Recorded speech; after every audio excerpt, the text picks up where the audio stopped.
Welcome to Falcon's Ledge. I'm Ostringer, and today we are talking about how much you should spend on your flight setup. But first, let's talk about a little bit of news for the channel.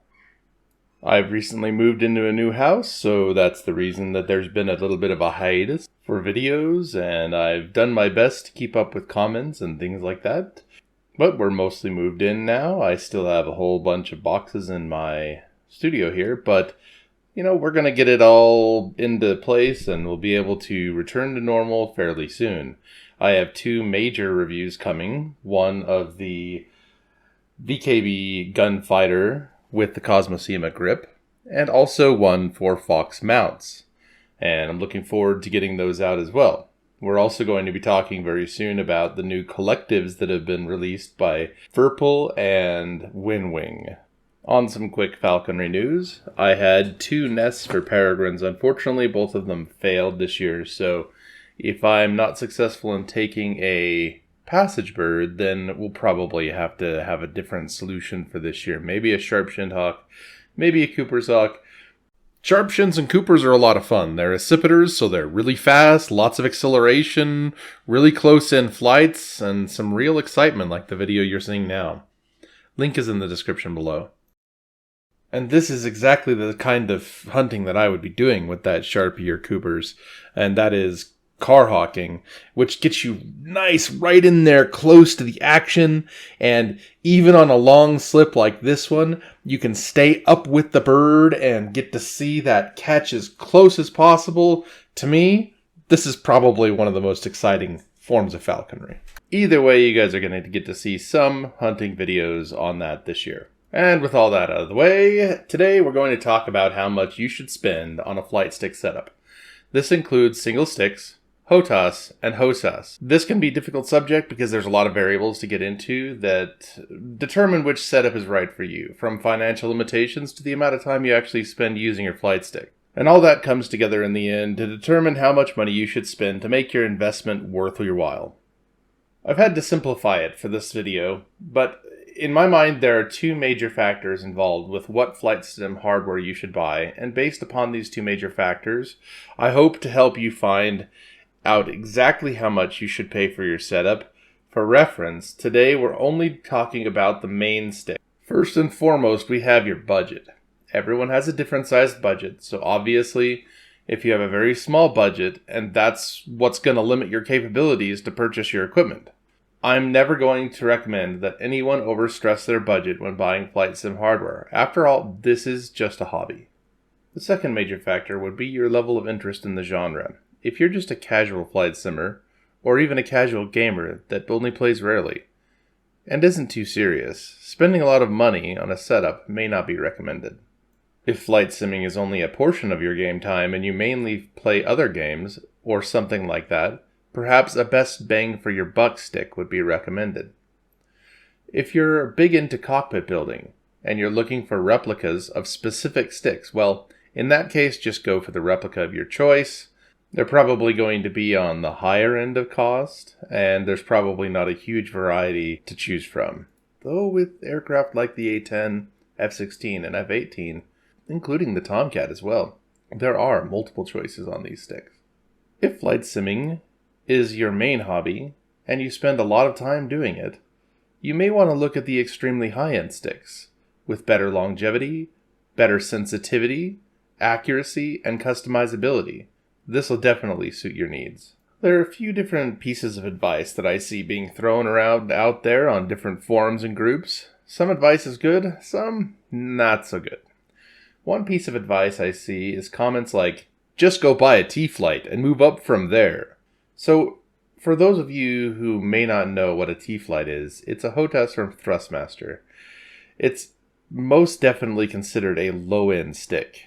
So, is this a good piece of advice? In my opinion, no. And let's talk about why.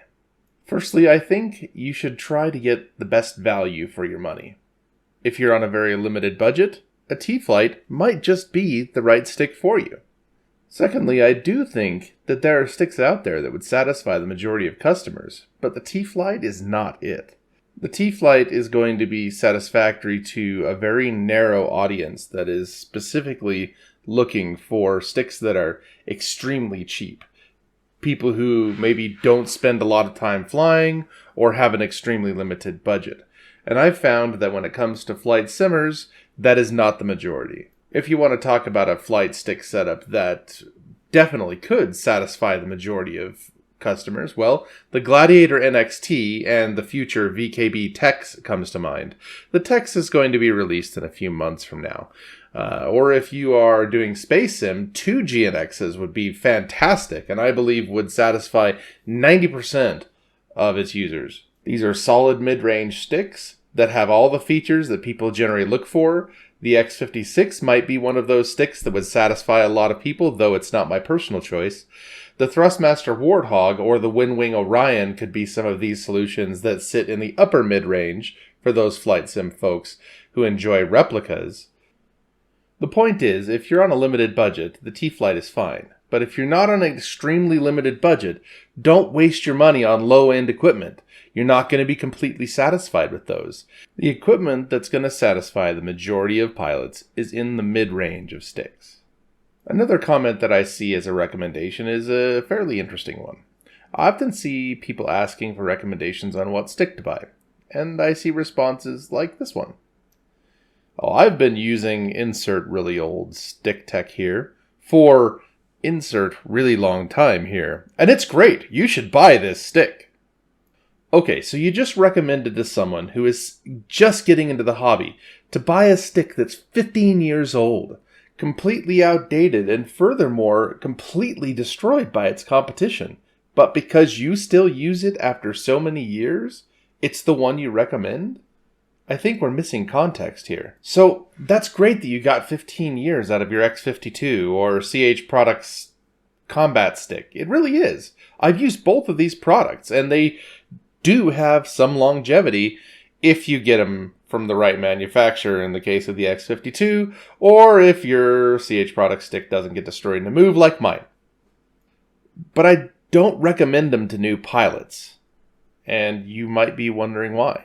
Well, here's the thing. While the CH Products sticks are great, they utilize extremely old technology, and they've been out of production for many years. Same goes for the X52, and quite frankly, they're better products for not much more available now than the X52. That's why I don't recommend that one. I think what it really comes down to is that we all like to recommend the things that we use. And though I do recommend very frequently the stick that I use, the Gladiator NXT, I use it as my left-hand stick. Even if I didn't use it, let's say I went to dual Constellation Alphas, I would still be recommending the GNX to new pilots because it's just the best option for the majority of them. But there has to come a point where you recommend what would be best for that person and not what would be best for yourself 15 years ago. I completely admit that I used to do this exact same thing, but now stick to recommending the best stick for that user based on what information they give in their post or follow-up conversation. I try to remove myself from the situation and rather think objectively about what would be best for them. I think about what's available on the market and how they're going to get the best bang for their buck. Because I think everyone likes to feel like they got their money's worth. So we've come down to it.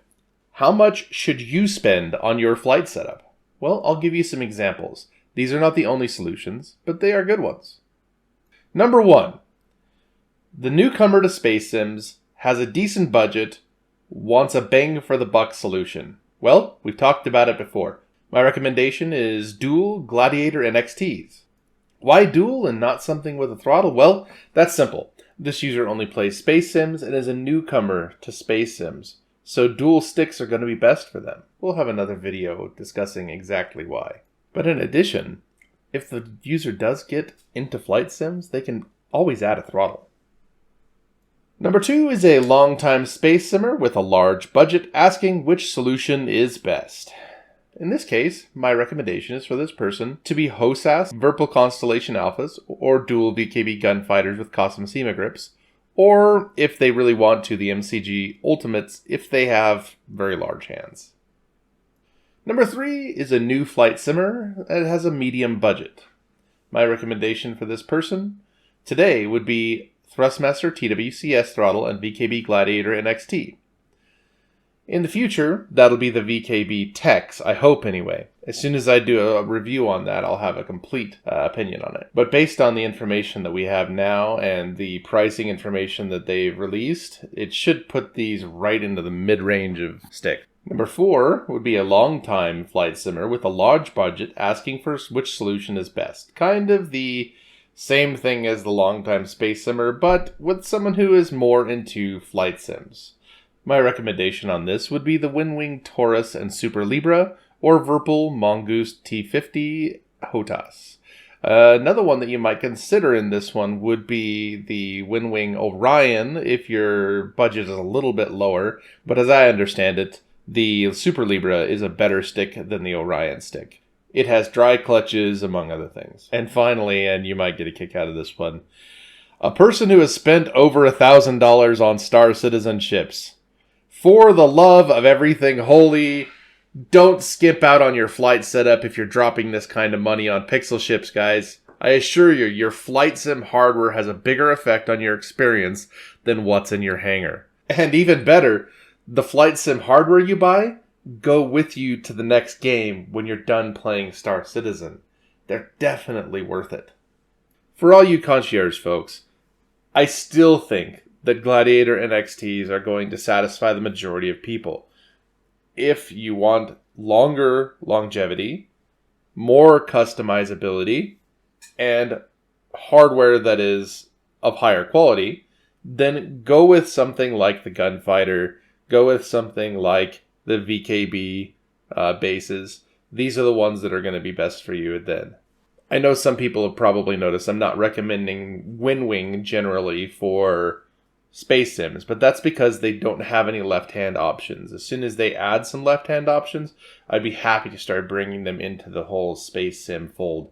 But until then, we'll stick to the VKB and the Virpil solutions. I hope this video was helpful for those looking to determine how much they should spend on their flight setups. Remember that I am giving away an $80 Star Citizen game package or DCS module when my channel hits 1,000 subscribers.